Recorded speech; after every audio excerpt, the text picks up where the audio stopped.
Hello, hello, hello, and welcome from Center for Self-Balance. My name is Joseph Noecker. Today we're going to talk about something that I believe that most of us are pretty familiar with because most of us are on screen time a good part of the day, whether it's your iPhone, your computer, your laptop, your iPad, whatever it happens to be. We're in front of screens. The latest I heard was that the average person today is in front of a screen. I want to say it was like 11.8 hours a day. That's a lot. That's a lot. So we're going to talk about in terms of connecting with each other, because one thing that seems to be really happening, there's a lot of research to support things that are happening since technology, since the internet has come in, and particularly since the smartphone has come in, is that there's a lot of things. And for me being a therapist and a coach, one thing that I've had I don't want to say the benefit of seeing, but the benefit of having a particular angle at seeing some of this is that there is an extreme amount of disconnection going on, an extreme amount of anxiety, higher levels of depression that are happening. We can't really say that one correlates to the other, and I'm not a hater of technology by any means. I think it's an amazing, amazing thing, but with it and the way that we're watching it and how our ego gets involved in watching it is creating particular trappings to us that are having some interpersonal consequences and also some interrelationship types of consequences. And that's what we're going to talk today. We're going to talk about connecting.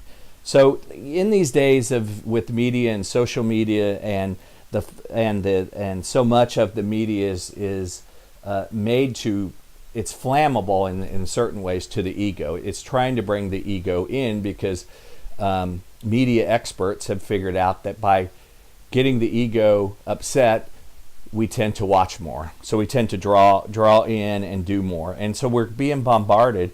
And a lot of what we're being bombarded by are like lots of opinions. Nothing wrong with an opinion, except that it's not a full objective view of something. But opinions and half-truths, and there's a very little objectivity. There's little abstract thinking that we're able to witness. Empathic communication, we're not really seeing a lot of, where people are intuitively and with care and kindness listening to each other. We're not seeing a lot of that stuff. And with that, on top of that is that our attention spans are getting shorter and shorter. So with going through Facebook, for example, or Twitter or something, the amount of information we're covering in a short period of time is unbelievable. And that is having an effect on our brains and how quickly we process things.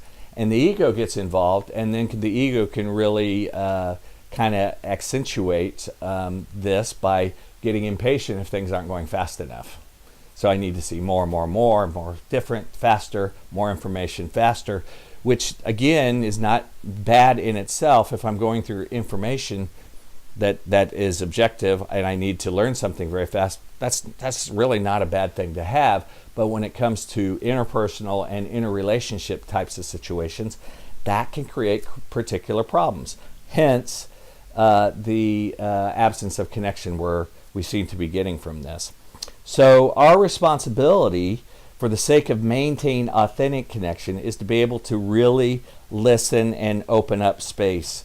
Basically do the opposite of where it's pulling us, and to know and to become aware as to when we are being pulled quickly, and check our times and set limits as to how long that we're on there. And if we feel ourselves getting particularly upset or entertained, or we're on there for hours, even if it's just funny, that which is great. What a great way to do that. But I can also lose time there. It's still creating a situation in which the brain is working very fast, and it's not using any of its creative capacity. And when we're missing that stuff, we're missing our ability to be present. So this really crosses over into many areas of our lives. We talk about it with marriages or intimate partners, with good friends, with teammates, in leadership, in management, co-leaders. It's not like it's just in one particular area of our life, because we take our mind and how we interact with our mind everywhere we go. So in taking these steps, by looking, first of all, knowing the self-awareness of knowing that this is what's happening to this space, and that the only way that I can really handle this is I have to be able to control this, and I have to be self-aware as I'm experiencing this, so that I can adapt and pull away and slow down and actually focus on putting something away and saying, okay, I'm going to have a real communication now with somebody, and I'm going to create space. I'm going to allow them, I'm going to ask questions that actually allow them space to elaborate on it. Most of us are by the way, my experience is that most of us, including myself, we're complaining because we're not getting enough of that from other people now. Not really realizing that we're also not giving that, because all our minds are being kind of shaped in the same direction. So we start by taking this on ourselves. And in taking it on ourselves, that's the process that really ultimately will stick for us, help us, and let's be the catalyst in making this change. And I think that's a better thing for all of us. Thanks so much for coming in today. I'm Joseph Noecker with the Center for Self-Balance.